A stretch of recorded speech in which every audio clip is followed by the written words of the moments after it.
Metered paywalls are a common monetization strategy. Give users access to a few pieces of content, then ask them to subscribe for more. The problem is they typically track access using IP addresses or cookies, so using a VPN or a private window resets the counter. In this video, I'll show you how to use Fingerprint to tie access to the browser or device, rather than the data stored in the browser. We'll look at a demo application that meters access with cookies. Then we'll update it with Fingerprint. So here we've got our fake publication, and you can see I can access some articles. Right now I've got 3 total, so I've got 2 left. Access another one more article remaining. I read my 3rd article, no more free articles. If I try and read a 4th article, you can see that I've now reached my limit and it's asking me to subscribe.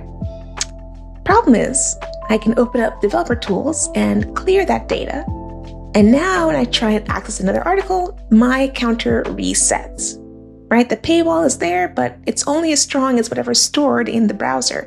Anyone can just clear their storage or open a private window and can read for free indefinitely. Now let's see this with a website that has Fingerprint added. So again, same process. I'm going to read a few articles. You can see we have about 1 more free article left. Click on that last one, no more free articles. I try and click on a 4th article outside my limit, and you can see we have reached that limit. But let's try clearing that site data again. We go back and try and read another article. This time you can see we're still being blocked. Clearing the browser storage doesn't matter anymore because the read count isn't tied to that data. Fingerprint is identifying the browser using its characteristics, so the limit follows the browser, not the data. Okay, let's see how this is implemented. Now the first thing we want to do is bring in the Fingerprint client agent immediately on page load using our public API key. Then, when we want to actually get that article data, we're going to ask Fingerprint to identify the visitor, and it's going to return to us an event ID. We can use this later on to get more details about that visitor. What we're going to do now is, instead of using a simple get fetch request here, we're going to change it to be a post request, so I can send along the event ID when requesting the article details, the actual content. All right, that's it for the front end. Now on the back end and the server, we're going to change this to be a post endpoint, and we're going to grab the event ID they're passing along. And now we can delete a bunch of this code because we no longer are using cookies specifically for, identifying access to the content. And instead of using our browser ID cookie, we're going to pass along the event ID. Now we have this article API page here, this file. This is where the logic happens. Now first, we're going to bring in the Fingerprint server API client using the secret API key. Make sure not to expose that on the front end.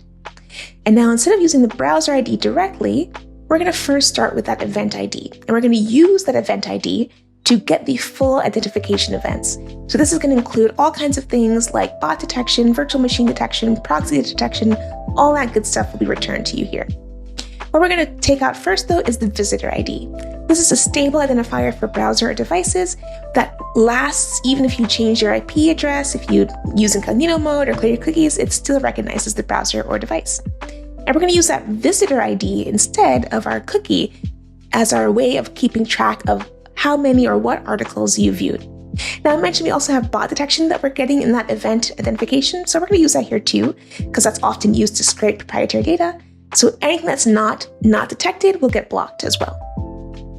Then we'll just continue to use our visitor ID in place of wherever the browser ID, that cookie, was being used throughout the rest of the script. And that's about it. We're good to go. So let's go back to this page, and I'm going to go ahead and clear everything out, reset the database, reset the demo, and start fresh. Okay, so we'll go ahead and click on our first article. You can see we've got 2 articles still remaining. Clicking on our second article. Great, so far so good. We got 1 more. Clicking on our last article. Lovely. Now I'm going to go ahead and try and click on another one. It's asked me to subscribe. And if I go back, I can try and clear my data. But as you saw earlier, we're not able to access any new